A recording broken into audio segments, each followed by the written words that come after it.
Hello, Tim here. Welcome to my channel.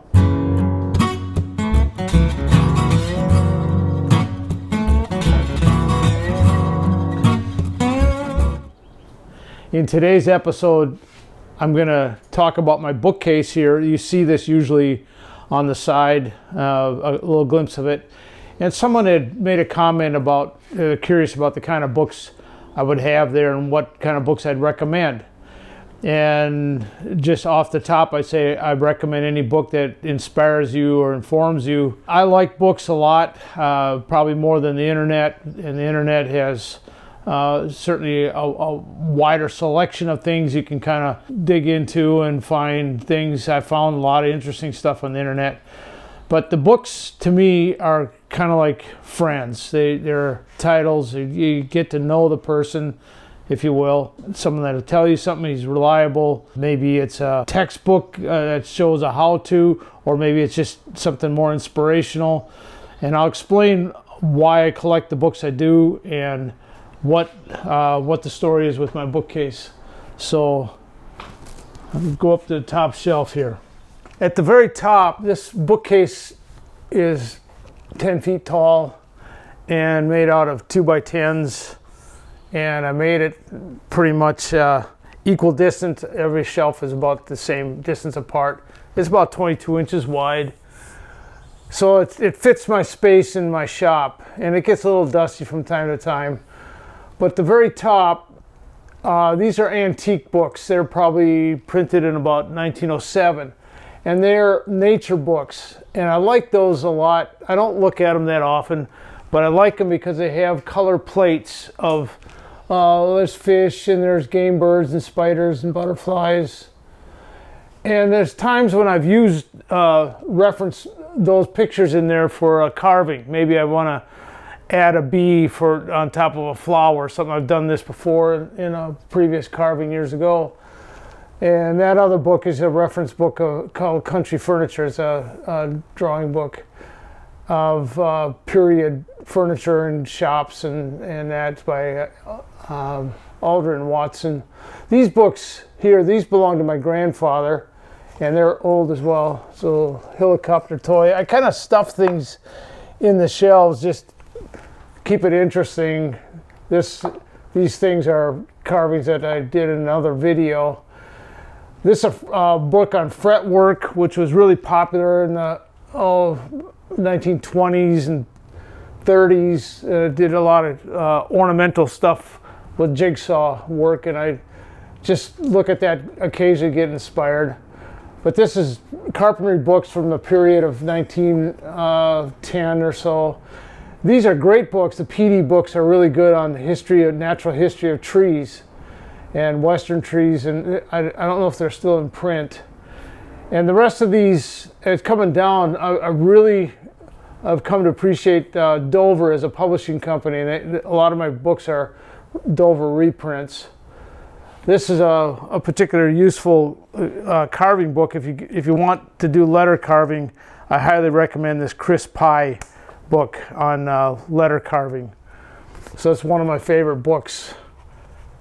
I don't have these organized by title. I don't have them it's kind of more by size and where they fit. And once I kind of know where I put them, I can look for them. So they're not in any particular categorical order.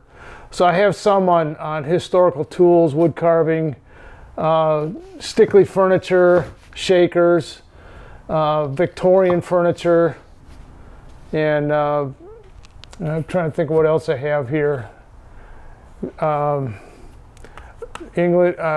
Books in period furniture from New England, Chippendale, Mexican style furniture.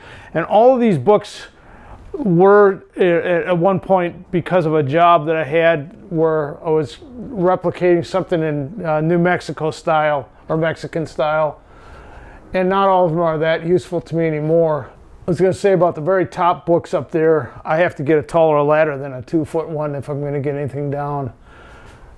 But here from the ground floor, I can reach up and grab these books here. These two are really special to me. George Frank on wood finishing. He was a very famous French finisher, and this is an autographed book. 89, I think it was, when I had this done. So I have his signature in here. And that's very useful for certain types of wood finishing techniques. This book, Craftsman Turner, Peter Child, and this one's autographed by Peter Child. I took his class in 1976 in England. And I don't find this, I find information in here that I refer back to, but it's more of a souvenir of my time spent in his class. He had 2 students at a time. Is in England. All the techniques that I learned on the lathe, I learned from him. Most of it, a lot of stuff you learn by yourself. Valuable book, although it's probably not in print, and it's probably newer stuff that's more useful as far as information. This little steam engine thing, my uncle made it from a kit. The kit was made in Germany. It found a place to fit in my bookcase there, as I kind of think of him. This is a little bud vase that I made to look like a tree stump.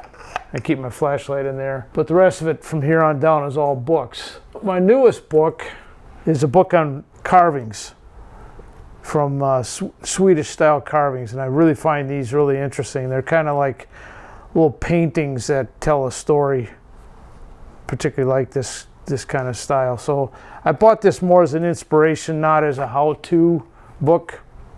It's by master woodcarver Sven Hallbeck. Here's a example of how I use these books, and might be just for one idea. In the video where I talk about carving a Celtic cross, and that's the pattern from that cross, this is the inspiration I got for that. So just going through this book, and I found this, and I kind of modified it to make it look like this.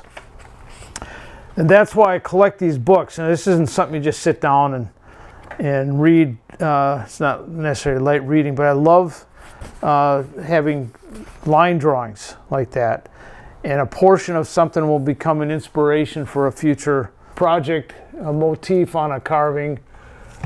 I'm particularly fond of floral carvings, floral motifs, and so I have random clip art books that I've picked up in the past, and it's got just line drawings, and I'll modify those if I want to make something that's got a floral motif. There's Celtic art, architectural detail in woods. That would be like corbels and things like that, and historic ornament, Victorian craftsman style homes. So all this stuff is just kind of random periods and random styles. A Gothic style is a style of designs from India. This is my first book that I got in trade school, cabinet making, and I don't refer to it often.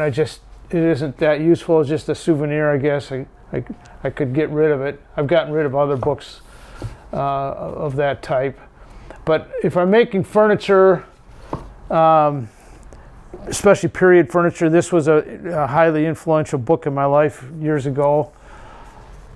Not so much now, because I'm not making period furniture. Here's something a book on snow crystals.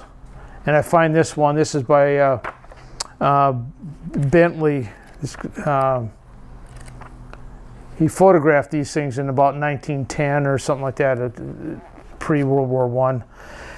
And it's pretty amazing pictures. And I find this inspirational. And that's, if you look at my carving designs that I do, snowflake carvings, I would refer to this book often for that. And here's another one, still on snowflake Bentley designs, but this is more like a coloring book. So more line drawings. And this is, again, something that I find useful for what I do.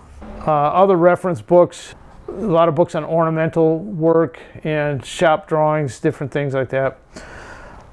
The book that I would recommend, and I've always recommended this for anybody that's doing wood finishing, and I refer to, of all my books here, I probably refer to this one the most. And it's so useful in explaining how finishes work and what works, what doesn't. There's Bob Flexner, Understanding Wood Finishing, and it's written in layman's terms, and he dispels myths about, he has charts about how to choose your finishes, and he goes through oil finishes and shellac and varnish and different techniques and how to age it and how to repair. This is very, very useful book. So I'd say that of all the books that I have, I go to this one probably one of the most times. Another one that's really useful is Understanding Wood. So that kind of tells you, what wood does and how to identify different species. So here's another book on wood carving designs from different parts of the world. And I'm one that I love different motifs and different inspirations. This book, I have a lot of book on patterns. This one I've used a lot for chip carving patterns. And if you're not into wood carving or this kind of stuff, these books aren't going to be that helpful to you. But like I said, just choose the ones that you find inspiring. And some of them are just historical, like this Holtzaffel period turnings. I've never found that useful. It's just a collectible book, so I've just decided to keep it.